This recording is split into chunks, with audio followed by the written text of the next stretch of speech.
কেমন আছো তোমরা সবাই? নিশ্চয়ই ভালো আছো, আর আমিও বেশ ভালো আছি। আজকে কোথায় চলে এসেছি বলো তো? চলে এসেছি সাউথ সিটিতে, একদম ওপরে টপ ফ্লোরে হ্যামলেজ যেটা টয়ের যেটা দোকান, সেই দোকানটায় চলে এসেছি। আজকে এই দোকানটা সম্বন্ধে তোমাদেরকে কিছু ছোট্ট ইনফরমেশন দিই। এটা হলো হ্যামলেজ অফ লন্ডন লিমিটেড, যেটা কিনা হ্যামলেজ নামে এখন ট্রেড করে, ব্যবসা করে। আর এটা একটা ব্রিটিশ মাল্টিন্যাশনাল টয় রিটেলার, যেটা কিনা এখন ওন করে রিলায়েন্স রিটেল। এবং Guinness book of world record অনুযায়ী ওয়ার্ল্ডের সবচেয়ে পুরানো খেলনার দোকান এটা, ওয়ার্ল্ডের ওল্ডেস্ট টয় স্টোর, যেটা কিনা ফাউন্ডার ছিলেন উইলিয়াম হ্যামলে। 1760 সালে এটা প্রতিষ্ঠা হয়েছিল। সারা পৃথিবীর বিভিন্ন দেশেই এর বিভিন্ন ফ্র্যাঞ্চাইজিস রয়েছে, প্রচুর ফ্র্যাঞ্চাইজি রয়েছে, ভারতবর্ষেও রয়েছে। আর এটার এখানে বয়স অনুযায়ী খেলনার ভাগ আছে, প্লাস ব্র্যান্ড অনুযায়ীও খেলনার বিভিন্ন ভাগ রয়েছে। যাই হোক, তোমরা ডাইনোসরটা দেখতে পেলে তো? কি দারুণ না দেখতে! এরকম খুব ভালো ভালো বাচ্চাদের নানান রকমের, তারপরে মানে সব থেকে বড় কথা কি, বাচ্চাদের যাতে আইকিউ লেভেল বাড়ে, যাতে বুদ্ধি বাড়ে, নানা রকমের এখানে এক্সপেরিমেন্টাল অনেক রকমের গেমস, অনেক ধরনের খেলনা পাওয়া যায়, যে বিভিন্ন বয়স অনুযায়ী তাদেরকে সেটা কিনে দাও, তাতে তাদের বুদ্ধির বিকাশ অনেক ঘটবে। আর দেখো, খেলনা হয়তো আমাদের এখন বড় হয়ে গেছি বলে মনে হতে পারে যে এটা একটা খেলনা, কিন্তু এটা কিন্তু বাচ্চাদের শৈশবের বন্ধু, চাইল্ডহুড ফ্রেন্ড এটা ওদের কাছে। দেখো, আমরা সব সময় ওদের সাথী হতে পারি না, সব সময় সঙ্গ দিতে পারি না, কিন্তু সেই জায়গায় এই কিন্তু এই খেলনাগুলোই কিন্তু ওদের বন্ধু সেই সময়টা। দেখো এই প্লাসিগুলো কি সুন্দর! এইগুলো না উল দিয়ে ক্রচেটের কাজ করে করা, অপূর্ব সুন্দর। আর কিবোর্ডটা দেখছিলাম আমি ওখানে, খুব সুন্দর কিবোর্ডটা। আর সবই নিশ্চয়ই, একটা এত বড় খেলনার দোকান যখন, এত বড় বড় ব্র্যান্ডের, নামি দামি ব্র্যান্ডের সব খেলনা সেখানে পাওয়া যায়। বলতে বলতেই দেখো বারবি দেখাচ্ছি, এত বারবির সব রকমের কালেকশনস রয়েছে এখানে। তো দেখতে তো খুব ভালো লাগে, প্রাইজিও কস্টলিও, কিন্তু কোয়ালিটিও সেরকম।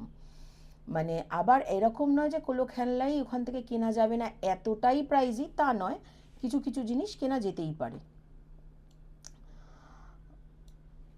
তবে খুব সুন্দর এটা, যে বলবো আমি শুধুই যে খেলনা মানে বাচ্চার জন্য কিনলাম ব্যাস রেখে দিলাম, এটা কিন্তু তোমার সারা জীবন সাজিয়ে রাখার জন্য কিন্তু একটা অ্যাসেটের মতো আমার মনে হয়েছে ওখানকার খেলনাগুলো দেখে। আমার তো খুব খেলনা ভালো লাগে, সেটা তোমরা যারা আমার ভ্লগ এতদিন দেখছো তারা জানো। পুতুল দেখলে, খেলনা দেখলে এখনও আমি বাচ্চাদের মতো সেখানে দাঁড়িয়ে পড়ি, খেলনা দেখি, ধরে নেড়ে চেড়ে। অ্যাকচুয়ালি আমি এগুলো খুব ভালোবাসি, এইসব জিনিসগুলো। আর প্রচুর নার্ভ গান, আমার দারুণ লাগে।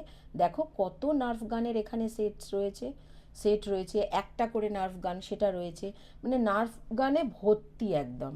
এখানে প্রচুর নানান ধরনের নার্ভ গান রয়েছে। আমি আর আমার ছেলে বলি যে এই শোন, দুটো নার্ভ গান কিনবো, ওর কাছে নার্ভ গান আছে, কিন্তু আমি বলি শোন দুটো নেব, দুজনে মিলে না খেলবো, এরকম বলি আমরা। খুব আমার ইচ্ছাও করে, জানো তো, আমি না ওর সাথে ওর মতোই হয়ে যাই, বাচ্চাদের সাথে থাকলে কিরম যেন বাচ্চাদের মতো হয়ে যায়, আর সমস্ত টেনশন না তাতে ভুলে যাওয়া যায়, সমস্ত চিন্তা মুক্ত হয়ে যাওয়া যায়। এই স্টোরগুলোতে গেলে কিন্তু ভীষণ রিল্যাক্সিং ফিল হয়, খুব ভালো লাগে। জানি না তোমাদের কারুর এরকম হয় কি না, কিন্তু আমার কিন্তু হয়। আর এই দেখো, এই যে এইগুলোকে কি বলে, স্কেট বোর্ড বলে বোধ হয়। আমার প্রচণ্ড পছন্দ হয়, জানো তো, আমার না স্কেটিং করার খুব ইচ্ছা হয়, খুব ইচ্ছা হয়, আর দেখতে খুব ভালো লাগে। জানি হয়তো পারবো না, কিন্তু আমার খুব ইচ্ছা করে, আর দেখলে খুব ভালো লাগে কেউ করছে দেখলে। আর একটা জিনিস দেখেছো, দোকানটার অ্যাম্বিয়েন্সটা দেখেছো একবার? কি অপূর্ব না! এই দেখো, এই বাদরটা কীরকম ঝুলে রয়েছে দেখো, কি সুন্দর না প্লাসিগুলো, খুব সুন্দর। এইটা একটা দেখো, এইগুলো বিভিন্ন রকমের, অনেক রকম মেকানিজমও ওখানে রয়েছে, মানে এমন টাইপের খেলনা কিছু বানাও নিজে সেগুলো দিয়ে। আর এই দেখো, এই ভাইটা বলতে বলতে ও আবার স্কেটিং করে করে যাচ্ছে আসছে, আর কি ভালো লাগছে দেখতে, পড়েও যাচ্ছে না, কি দারুণ যাচ্ছে, বাইরে বেরিয়ে যাচ্ছে আবার ঘুরে ঘুরে আসছে। আর এই ডাইনোসরটাকে তো আমি বারবার দেখছিলাম, কি অপূর্ব! এই দেখো কি সুন্দর করে করছে ও, খালি মনে হচ্ছিল যে এরকম যদি করতে পারতাম কি ভালো হতো।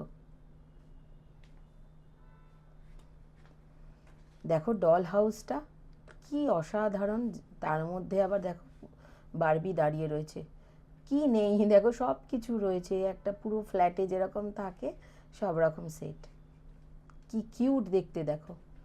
কোনো বাচ্চাদেরকে গিফট দিতে হলে, কিছু দিতে হলে, তারপরে কোনো বার্থডেতে নিজেদের বাচ্চাদের বা কোনো বার্থডে পার্টিতে যাচ্ছ, প্রিয়জনকে গিফট দিতে হলে তখন কিন্তু চাইলে একবার এই স্টোরটাতে একবার দেখে নিতে পারো। এখানেও অনেক সময় অনেক রকম অফার থাকে, এমন নয় যে সব সময়ই একদম পুরো ফুল প্রাইসেই তোমায় কিনতে হবে, অনেক ভালো ভালো অফার থাকে। তো সেগুলো যদি একটু খোঁজ রাখো তাহলে ওখান থেকেও নিতে পারো।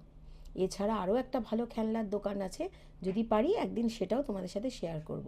লিটল স্টোর, ওই সাউথ সিটিরই নিচের ফ্লোরে রয়েছে। লিটল স্টোরও অনেক জায়গাতে আছে, দেখবে লেক মলে আছে, সাউথ সিটিতে আছে, অ্যাক্রোপলিস মলে আছে, অনেক জায়গাতে, সব জায়গাতেই, কোয়েস্ট মলে আছে, সব জায়গাতেই ওদেরও রয়েছে, ব্রাঞ্চ রয়েছে।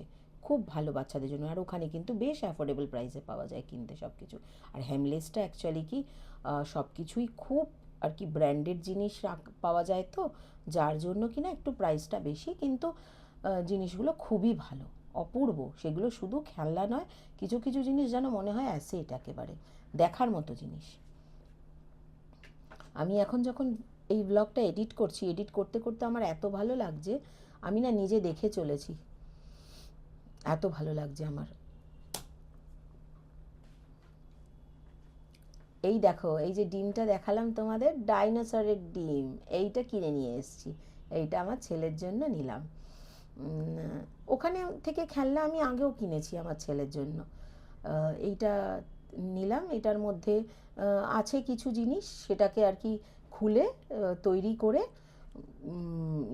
ডাইনোসর বানানো হবে, আর গ্লো ইন দ্য ডার্ক, সেটা আবার অন্ধকারে জ্বলবে, ওই ফসফরাসের কোনো কম্পাউন্ড দিয়ে বা ওই টাইপের কালার কিছু করা। এই দেখো, পেপা পিগ ফ্যামিলি, পেপা পিগ প্লাশি আর কি, এগুলো কি সুন্দর না, দারুণ সুন্দর লেগেছে আমার। যাকগে, এত সুন্দর একটা স্টোরে ঘুরে সোজা চলে এলাম বাড়ি। তোমাদের ভ্লগটা কেমন লাগলো প্লিজ জানিও, যদি ভালো লেগে থাকে প্লিজ লাইক করো, কমেন্ট করো, শেয়ার করো, আর চ্যানেলটাকে সাবস্ক্রাইব করতে ভুলো না। খুব শিগগির দেখা হবে আবার নতুন একটা ভ্লগে, ততদিনের জন্য বাই। তোমরা সবাই সুস্থ থেকো, ভালো থেকো, খুব সাবধানে থেকো।